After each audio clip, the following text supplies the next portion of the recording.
অনেকেই কমেন্ট করছিল যে ভালো পায়রার জোড়া কি করে বাঁধা যেতে পারে, যে এমন কোন পদ্ধতি আছে যে পদ্ধতিতে পায়রার জোড়া বাঁধলে প্রত্যেকটা বাচ্চাই ভালো হবে, বাচ্চা মিস কম হবে। বর্তমান দিনে যেটা দেখা গেছে যে আপনি ভালো পায়রার সাথে ভালো পায়রার জোড়া দিলেও বাচ্চা কিন্তু ভালো হচ্ছে না। এটা হচ্ছে সবার ঘরে দেখা যাবে বা সবার ঘরে দেখা যায়।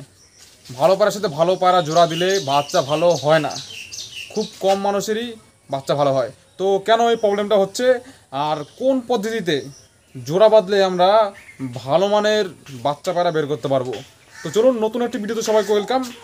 প্রতিবারের মতো এবারও বেস্ট টিপস নিয়ে কিছু ইনফরমেশন আপনাদেরকে দিয়ে দেবো।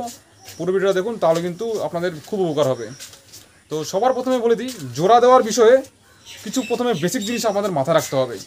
সবাই যেটা প্রথম ভুল হচ্ছে মানুষ জোড়া মেলায় কালার দেখে, যেটা একদমই ভুল।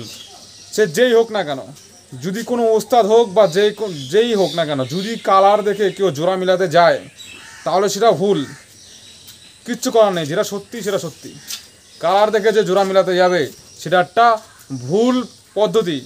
কালার দেখে কখনো জোড়া হয় না, বুঝতে পেরেছেন? তাই কালার দেখে জোড়া মিলানোর এই জিনিসটা মাথায় থেকে আউট করে দিন। আর আরেকটা জিনিস, সেটা হচ্ছে পায়রার মধ্যে বৈশিষ্ট্য, সেম বৈশিষ্ট্যে দুটো পায়রা জোড়া দিলেই আপনি বাচ্চা খুব ভালো পেয়ে যাবেন, এটাও হয় না। হ্যাঁ, আর আরেকটা বিষয় আছে, দুটো ভালো পায়রা জোড়া দিলেও কিন্তু ভালো বাচ্চা সবসময় হয় না। কোনো ক্ষেত্রে হয়, কোনো ক্ষেত্রে হয় না, মানে 50-50 চান্স থাকে, ভালো হতেও পারে নাও হতে পারে। অনেক সময় দেখা গেছে ভালো পায়রার সাথে একটা কমা পায়রার জোড়া দিয়েও কিন্তু ভালো বাচ্চা বেরিয়ে যায়। ঠিক আছে, সব পসিবিলিটিই আছে। আবার কিছু পায়রা দেখা গেছে যার মধ্যে সব কটা গুণাবলী, সব কটা পয়েন্ট আছে, তবুও পায়রার বাচ্চা ভালো হচ্ছে না, সেটাও ঠিক। হ্যাঁ, তো এরকমই অনেক বিতর্কিত বিষয় আছে। আজকের ভিডিওতে আমরা জোড়া লাগানোর তো অনেক পদ্ধতি আছে, আজকে কিছু বেসিক এবং কিছু চমৎকার লেভেলের জোড়া বাঁধার কিছু টিপস দিয়ে দেবো। সবার প্রথমে যেটা বললাম, কালার দেখে জোড়া একদমই বাঁধবেন না। আর একটা জিনিস দেখা গেছে, যেটা হচ্ছে কালার দেখে যারা জোড়া মেলাতে যায় তাদের কিন্তু পরবর্তীতে নিরাশা হতে হয়। এবার বিদেশি পায়রার ক্ষেত্রে ব্যাপারটা আলাদা। বিদেশি পায়রার ক্ষেত্রে কী হয়, ওদের মধ্যে শুধু উড়ানিয়েই মেন ফ্যাক্টর, আর ওদের মধ্যে ম্যাক্সিমাম পায়রাই ভালো পায়রা থাকে, তো তার মধ্যে জোড়া দিলে কোনো সমস্যা হয় না। কিন্তু যারা কিনা দেশি ব্লাড লাইনের পায়রা বসেন তাদের ক্ষেত্রে কিন্তু পুরো সিস্টেমটাই আলাদা, তাদের কখনোই কালার দেখে জোড়া মেলানো যাবে না। সেকেন্ড যে পয়েন্টটা, সেটা হচ্ছে দুটো পায়রার মধ্যে বডি ফিটনেস হচ্ছে মারাত্মক লেভেলের দরকার। বডি একদম চমৎকার ফিটিংস দরকার, হেভি ফিটিংস দরকার, একদম রাবারের মতো ফিটিংস দরকার। ঢিলা বডির পায়রা কখনোই জোড়া দেবেন না।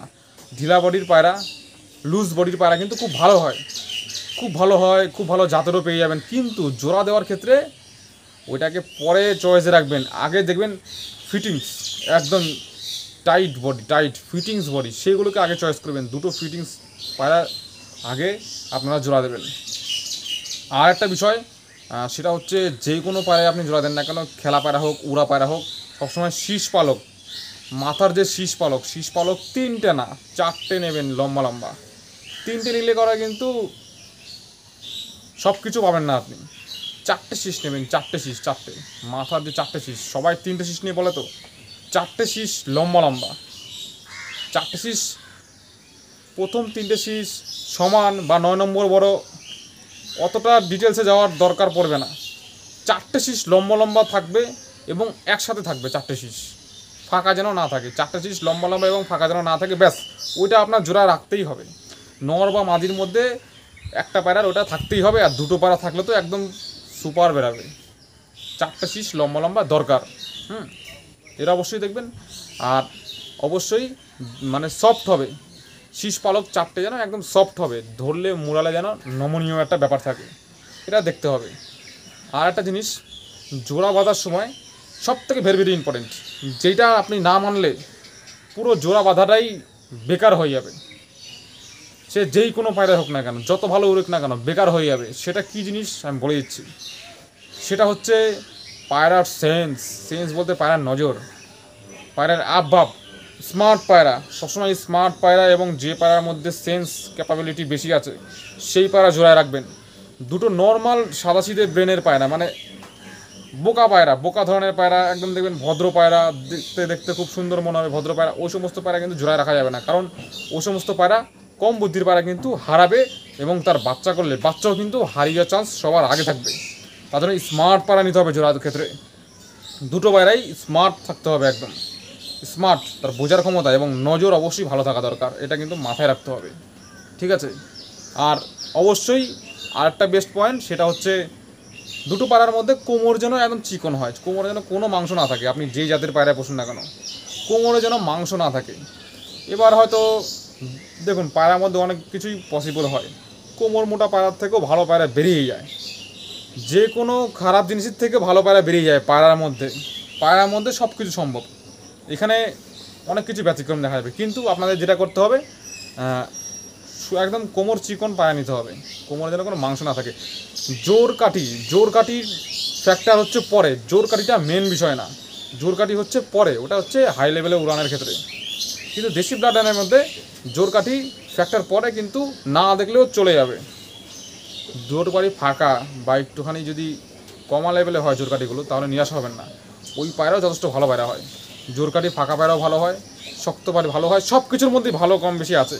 তো ওইদিকে ফোকাস দেবেন না, যে পয়েন্টগুলো বললাম ওইগুলো আগে ফোকাস করুন। ওইগুলো ফোকাস করলে পরে আপনারা অল্প কিছুর মধ্যেই কিন্তু ভালো কিছু পেয়ে যাবেন, এটা অবশ্যই দেখবেন। আর যে সমস্ত বেসিক জিনিস আছে, বগলের লোম ভালো হবে। আর একটা জিনিস, পায়রার গায়ের মধ্যে প্রচণ্ড পরিমাণে লোম থাকতে হবে, আর লোমগুলো যেন ফিটিংস থাকবে, আর সাঁটানো থাকবে, স্কিনের সাথে সাঁটানো থাকবে, লোমগুলো এলোমেলো লোম যেন না হয়, সাঁটানো থাকবে একদম, এগুলো লক্ষ্য করবেন, ঠিক আছে। এগুলো ছিল কিছু বেসিক ইনফরমেশন। আর অ্যাডভান্স লেভেলের অনেক পয়েন্ট আছে জোড়া বাঁধার, যদি কারো জানার ইচ্ছে হয় আপনারা কমেন্ট করবেন, যদি কমেন্ট করেন তাহলে আমি ভিডিও বানিয়ে দেবো, হ্যাঁ।